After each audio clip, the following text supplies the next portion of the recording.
साथियों नमस्कार। आप लोगों के बहुत सारे कमेंट्स आते हैं और उनमें से एक कमेंट जो मैंने आज लिया है वो है हमारे एक सब्सक्राइबर भाई का, जिनका नाम है सकलेन मुश्ताक जी। और इन्होंने पूछा है, सर जी प्रणाम, हमारे कऊ 8 महीने की ज्ञापिन है और उसे उठने में दिक्कत हो रही है, प्लीज़ ट्रीटमेंट बताइए। देखिए, अगर 8 महीने की ज्ञापिन है और उठने बैठने में अगर दिक्कत हो रही है तो भाई यहाँ पर फॉस्फोरस की कमी और विटामिन B12 की कमी होना लाजमी है, और इन दोनों चीज़ों को दिए बगैर आप इसे ठीक नहीं कर पाओगे। कैल्शियम ज़्यादा देना नुकसानदायक हो सकता है, इस समय मत देना, क्योंकि यहाँ पर गलती अक्सर हम यही करते हैं कि कैल्शियम देने लग जाते हैं जब भी अकड़न, जबकि आपको क्या करना है, आपको वहाँ पर फॉस्फोरस देना है। फॉस्फोरस के लिए एक पाउडर आता है जिसका नाम है, मैं थोड़ा सा ब्लैक पेन ले लेता हूँ, उस पाउडर का जो नाम है वो है सोडा फॉस। आप सोडा फॉस पाउडर नज़दीकी जो भी आपके मेडिकल स्टोर है वहाँ से आप लेकर के आ जाएं। फॉस्फोरस के ज़रूरी नहीं है कि सोडा फॉस लाएं, कोई भी कंपनी का कोई भी फॉस्फोरस का पाउडर अगर आपको मिल जाए तो भाई बहुत ही बेस्ट रहेगा। नंबर 1 पर आपको फॉस्फोरस ही लाना है। पूरा तरीका जानने के लिए पूरा वीडियो आपको देखना पड़ेगा। मैं कंप्लीट तरीका आपको बताऊंगा कि कैसे उसकी अकड़न को हम कम कर सकते हैं, कैसे हम उसे उठने बैठने में मदद कर सकते हैं। तो नंबर 1, सोडा फॉस देना कितना, 50 ग्राम OD, यानी दिन में एक बार आप 50 ग्राम दीजिए और सिर्फ 10 दिन तक। कोई भी विटामिन हो चाहे मिनरल हो, उसे कभी भी ज़्यादा नहीं दिया जाता। विटामिन और मिनरल एक बैलेंस मात्रा में ही सही रहते हैं। अगर हम ज़्यादा देते हैं तो भी नुकसान करते हैं, तो अगर हम कम दे रहे हैं तो भी नुकसान करते हैं। इसीलिए इसे 50 ग्राम देना है, रोज़ दिन में एक बार देना है और 10 दिन तक देना है। ये बहुत ही शानदार साबित होगा। अगर हम इसे देखना चाहें, कई भाई जो है कि सर सोडा फॉस कैसा, थोड़ा सा आप बताइए। तो सोडा फॉस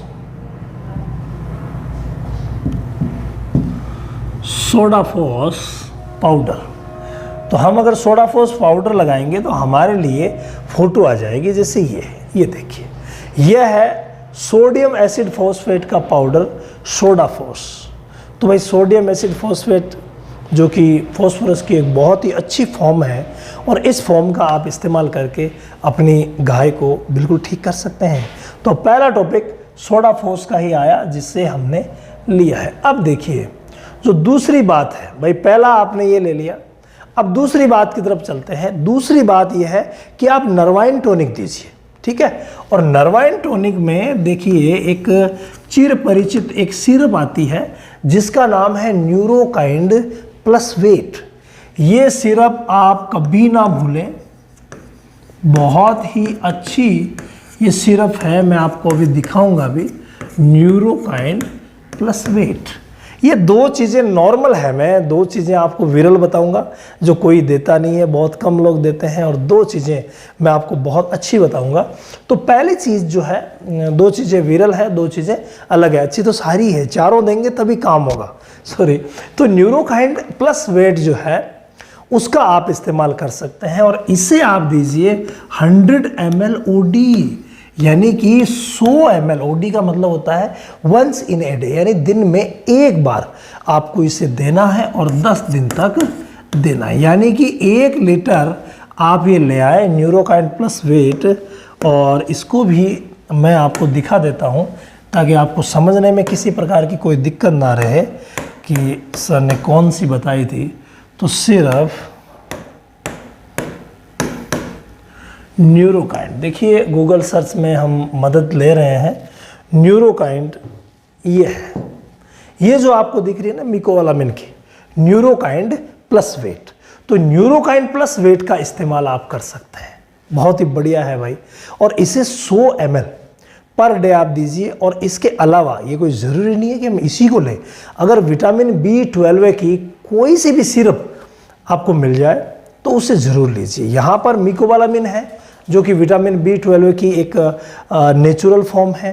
तो आप कोई सी भी फॉर्म में साइनोकोबालामिन, मैथिलकोबालामिन, मिकोबालामिन या फिर हाइड्रोक्सोकोबालामिन, कोई सा भी कोबालामिन वाली जो सिरप है वो आप यूज़ कर सकते हैं और बेटर रिजल्ट इस मामले में ले सकते हैं। अब यहाँ गलती क्या होती है, यानी हम कहाँ पर चूक करते हैं। भाई आप ये देते हैं, बिल्कुल नो डाउट सभी देते हैं दोनों चीज़ें, लेकिन गलती जहाँ होती है वो है फ्रेंड तीसरी चीज़, और जिसका नाम है आयरन टॉनिक। आयरन टॉनिक की तरफ हर कोई ध्यान नहीं देता, जो कि बहुत बड़ी गलती है। आयरन टॉनिक आप दीजिए, मैं बार बार आपको बताता हूं कि ऐसे केसेस में आयरन के बगैर रिजल्ट नहीं मिलेगा मेरे भाई। तो ये रिजल्ट लेने के लिए आप क्या करेंगे, आयरन टॉनिक। अब आयरन टॉनिक वैसे तो बहुत सारे आते हैं, हम आज देख लेते हैं 3D रेड। ठीक है, 3D रेड एक आयरन टॉनिक है। 3D रेड, ऐसा ही सार्गाफेरोल आता है, ऐसा ही RBC रक्त भी आता है। 50 ml आप दिन में एक बार दीजिए और इसे भी 10 दिन देते रहे तो बहुत अच्छा रहेगा। यानी 50 ml OD इंटू 10 दिन, तो इसे भी 10 दिन दीजिए। देख लेते हैं कि 3D रेड भी हमें भाई मिलेगा या नहीं मिलेगा, तो उसके ऊपर भी हम चर्चा कर लेते हैं। तो लगा देते हैं यहाँ पर सिर्फ 3 लगाना पड़ेगा, 3D रेड। देखिए ऊपर ऊपर आ गई है, ऊपर ही आपको नज़र आ रही है 3D रेड। ये देखिए इमेज में अगर हम लें तो 3D रेड कुछ इस तरीके से आपको ये मिलेगी। ये देखिए 3D रेड जो कि इंटास कंपनी की है। Natural feed supplement, iron, copper, cobalt, folic acid, calcium और विटामिन बी के भी काफ़ी फॉर्म इसके अंदर है। इसे इस तरीके से बनाया गया है कि ये गाड़ी की चाबी लेकर आ जाओ ऊपर से, इस तरीके से इसको बनाया गया है कि ये पूरी तरीके से आयरन को एब्जॉर्प्शन दे सके। आयरन देना और उसे अच्छे तरीके से अवशोषण करवाना, ये दोनों अलग अलग बातें हैं जो इससे दोनों ही संभव हो जाएगी। ऐसा ना समझे कि इसमें विटामिन B12 है तो मैं अलग से, यानी इसमें विटामिन B12 है तो मैं अलग से विटामिन B12 क्यों दूं। आप आराम से दे सकते हैं, यानी आप न्यूरोकाइन भी दे सकते हैं, तो आप सार्गाफेरोल भी दे सकते हैं। ये दोनों जो तीनों चीज़ें हैं वो बहुत ही ज़्यादा इम्पोर्टेंट आई है। इसके बाद जो चौथी चीज़ आ रही है वो है कि आप मसल रिलैक्सेंट, यानी जो मसल्स हैं उनको रिलैक्स करने के लिए भी आप कुछ ना कुछ ज़रूर दीजिए। और प्रेगनेंसी में जो सेफ चीज़ है वो है बोलस मेलोनेक्स प्लस। तो आप यहाँ पर मैं अंतिम पड़ाव के रूप में ही इसे लेना चाहूँगा और वो है बोलस मेलोनेक्स। अब यहाँ पर अगर बुखार रहता है, तब तो आप मेलोनेक्स प्लस ले लीजिए। अगर नॉर्मल बुखार नहीं रह रहा है, नॉर्मल टेम्परेचर है, बुखार नहीं है, तो उस कंडीशन में मेलोनेक्स प्लस ले लीजिए। आप जो भी दवा दे रहे हैं अपने नज़दीकी पशु चिकित्सक की सलाह से दीजिए, सबसे बेस्ट रहेगा। मैंने 2 बोलस BD लिखा है, यानी सुबह शाम 2-2 गोली भी आप 2-3 दिन तक दें तो शानदार तरीके से अपने पशु को ठीक कर लेंगे।